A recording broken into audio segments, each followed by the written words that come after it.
Shalom, salam podcast Eksposisi M116. Kita akan belajar apakah keselamatan dalam perjanjian lama sama dengan perjanjian baru atau berbeda. Mari kita belajar bagaimana orang-orang diselamatkan selama masa perjanjian lama adalah pertanyaan yang membingungkan bagi sebagian orang. Kita tahu bahwa di era perjanjian baru keselamatan datang melalui kasih karunia melalui iman kepada Yesus Kristus. Yohanes 1:12, Efesus 2:8-9. Yesus adalah jalan, Yohanes 14 ayat yang ke-6. Namun sebelum Kristus, apakah jalan itu? Kesalahpahaman umum tentang jalan keselamatan perjanjian lama Allah adalah bahwa orang Yahudi diselamatkan dengan mentaati hukum Taurat. Namun kita tahu dalam kitab suci bahwa itu tidak benar. Galatia 3 ayat 11 mengatakan, sekarang telah jelas bahwa tidak seorang pun yang dibenarkan di hadapan Allah karena melakukan hukum Taurat, karena orang benar akan hidup oleh iman. Beberapa orang mungkin ingin mengabaikan sebagian ini karena hanya berlaku untuk perjanjian baru. Tetapi Paulus mengutip Habakuk 2 ayat yang ke-4. Keselamatan oleh iman terlepas dari hukum Taurat adalah prinsip perjanjian lama. Paulus mengajarkan bahwa tujuan hukum Taurat adalah untuk menjadi penuntun bagi kita sampai kepada Kristus datang. Tetapi kita dibenarkan oleh karena iman. Galatia 3 ayat 24. Selain itu dalam Roma 3:20, Paulus menjelaskan bahwa mentaati hukum Taurat tidak menyelamatkan orang Yahudi perjanjian lama maupun perjanjian baru, karena tidak seorang pun dapat dibenarkan di hadapan Allah oleh karena melakukan hukum Taurat. Hukum Taurat tidak pernah dimaksudkan untuk menyelamatkan siapapun. Tujuan hukum Taurat adalah untuk membuat kita sadar akan dosa.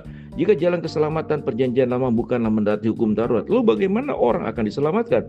Untungnya jawaban atas pertanyaan itu mudah ditemukan dalam Alkitab. Jadi tidak ada keraguan tentang apa jalan keselamatan dalam perjanjian lama.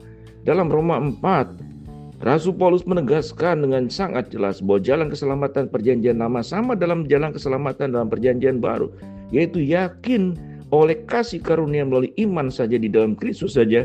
Untuk membuktikan hal ini, Paulus mengarahkan kita kepada Abraham yang diselamatkan oleh iman.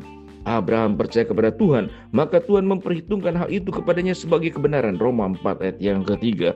Sekali lagi, Paulus mengutip perjanjian lama untuk membuktikan maksudnya. Kejadian 15 ayat ke-6.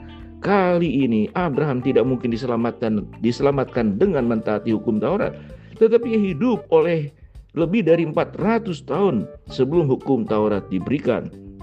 Paulus kemudian menunjukkan bahwa Daud juga diselamatkan oleh iman. Roma 4 ayat 6-8 mengutip Mazmur 32 ayat 1-2. Paulus terus menetapkan bahwa jalan keselamatan perjanjian lama adalah melalui iman saja. Dalam Roma 4 ayat 23-24 ia menulis kata-kata, hal itu diperhitungkan kepadanya, ditulis bukan untuk dia saja tetapi juga untuk kita. Yang kepada kita diperhitungkan Allah, yaitu untuk kita yang percaya kepada Dia yang telah membangkitkan Yesus Tuhan kita dari antara orang mati. Dengan kata lain, kebenaran diperhitungkan atau diberikan kepada mereka yang beriman kepada Allah. Abraham, Daud, dan kita semua memiliki jalan keselamatan yang sama. Sebagian besar surat Roma dan Galatia membahas fakta bahwa hanya ada satu jalan keselamatan, hanya oleh satu pesan Injil. Sepanjang sejarah orang-orang telah mencoba memutarbalikan Injil dengan menambahkan pekerjaan manusia ke dalamnya yang mengharuskan hal-hal tertentu dilakukan untuk memperoleh keselamatan. Namun pesan Alkitab yang jelas adalah bahwa jalan keselamatan selalu melalui iman. Dalam perjanjian lama itu adalah iman pada janji bahwa Allah akan mengutus seorang juru selamat suatu hari nanti. Mereka yang hidup di zaman perjanjian lama menantikan Mesias dan percaya pada janji Allah tentang hamba Tuhan yang akan datang. Yesaya 53. Mereka menjalankan iman seperti itu diselamatkan. Hari ini kita melihat kembali kehidupan, kematian, kebangkitan juru selamat dan diselamatkan oleh iman dalam pendamaian Yesus Kristus untuk dosa-dosa kita. Roma 10 ayat 9-10. Injil bukanlah pesan perjanjian baru yang eksklusif. Perjanjian lama juga memuat kitab suci sebelumnya mengetahui bahwa Allah akan membenarkan orang-orang bukan Yahudi oleh iman dan telah terlebih dahulu memberitakan Injil kepada Abraham, olehmu segala bangsa akan diberkati. Jadi mereka memiliki iman, mereka yang diberkati bersama-sama dengan Abraham, orang yang beriman itu. Galatia 3 ayat 8-9 mengutip Kejadian 12 ayat yang ke-3. Sejak Kejadian 3 ayat ke-5 kita melihat janji tentang juru selamat yang akan datang. Dan di seluruh perjanjian lama ada ratusan janji bahwa Mesias akan menyelamatkan umatnya dari dosa mereka. Matius 1 ayat 21 bandingkan dengan Yesaya 53 ayat 5 sampai dengan ke-6.